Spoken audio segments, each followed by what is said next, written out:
Hi everyone, it's Cherry Enchantress, and I'm here with Pixie Dust Tarot and your daily dust for November 12th. This is for Saturday, November 12th, if you're watching in real time, but it can be for whenever you stumble upon it.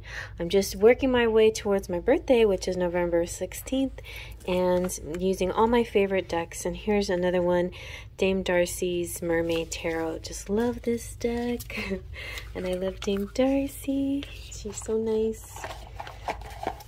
It's always such a nice thing when you meet a famous person who's really nice to you. And then we have this nice dusty gold edge and her beautiful artwork. Let's shuffle, give it a good shuffle. Let's give it a better shuffle.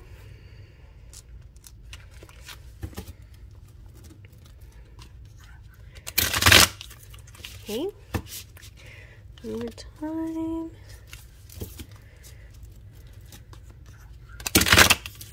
Okay, let's take from the top.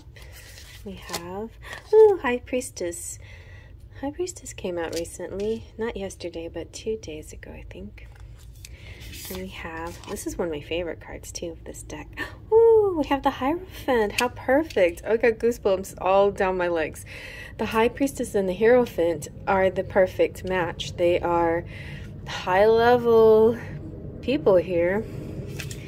And then we have Temperance. Interesting. And this is just like the perfect blend. Okay, what a beautiful blend of energies. Let's zoom on in and get a closer look.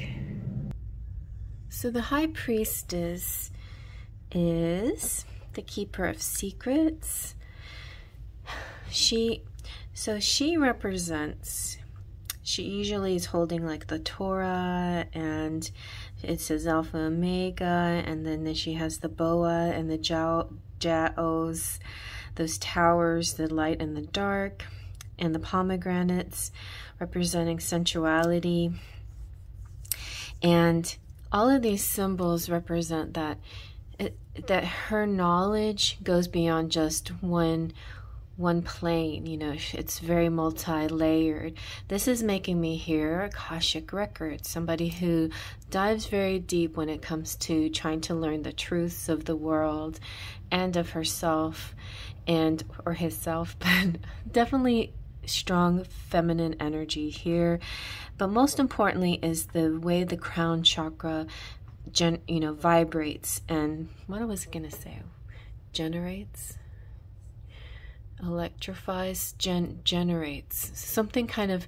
So there's downloads happening from spirit, from the higher consciousness, messages transmuting down through your crown chakra, and that's where you get the energy. And that's how it's kind of like being a clairvoyant or clairaudient.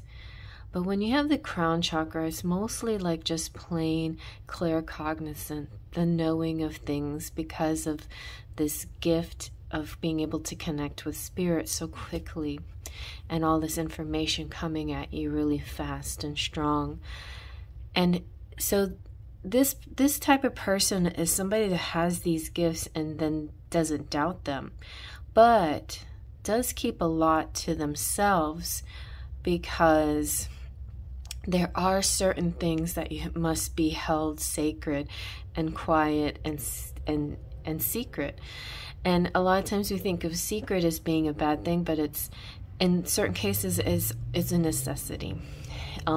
Some people, when you get readings from a person and they say, I'm sorry, like spirit's not laying this out, spirit wants me to keep quiet in this or whatever, it's because there's several reasons for that. But one could be that spirit doesn't want you to sabotage, like spoil the surprise, basically doesn't want you to sabotage your progress. If you knew too much too soon, it's almost like, I think the reason why humans only are able to use a small percentage of their brain is that if we knew too much, then I think it would complicate things a little bit. We wouldn't move through experiences as gradually and slowly and methodically and with a flow and an absorption, it would be too much, maybe too much chaos in our heads. And so a lot of times you're not allowed to learn certain things. Okay, so let's move on to the Hierophant, which is, I feel like this is the perfect counterpart to you. It's a perfect match, and the Temperance is saying a perfect blend. So the Hierophant is like the masculine version of the High Priestess, and what's cool is that the Hierophant takes on the material world a little bit. It's like, whereas High Priestess is sometimes taps into religion, but is not held to any one particular ritual. She gets all her all her information from the energies, from, like, I feel like it's more like that web, like the Akashic records, the Laya consciousness, something like that.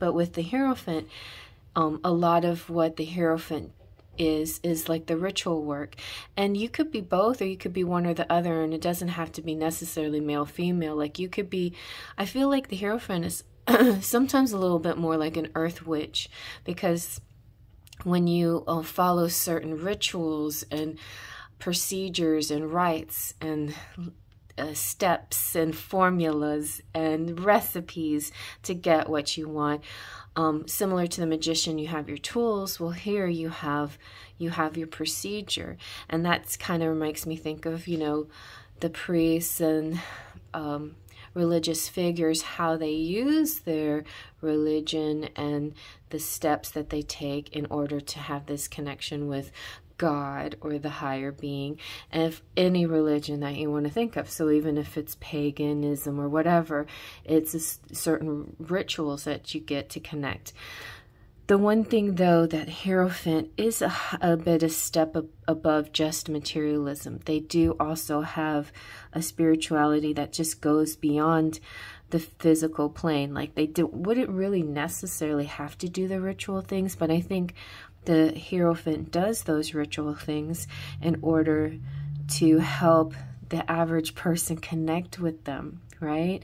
So it's almost like the High Priestess knows things, but how does she prove that she knows things? Well, she might use certain like tarot cards, or she might use certain things to help you connect to you on a physical level. And all of this makes the perfect blend. You know, the light and the dark, the practical and the spiritual. It's like being the practical witch. It's also very similar to manifesting. So there's so many different words for it. Like, on the one hand, we call it manifesting, and some people will call it praying, or setting intentions is the same as praying. Spirit is the same as God. It's depending on how you look at it, but all of it, like, this is to me kind of like a coexist, co-equal kind of thing. It's like we're all in the same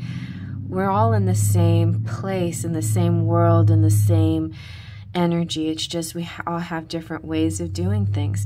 Temperance is so cool because Temperance is the card for Sagittarius, and Sagittarius to me is very much like a High Priestess, in the fact that she knows a lot of different religions, and is very interested in exploring that even more. Like, knowledge in the spiritual realm or in the religious realm is really important to Sagittarians.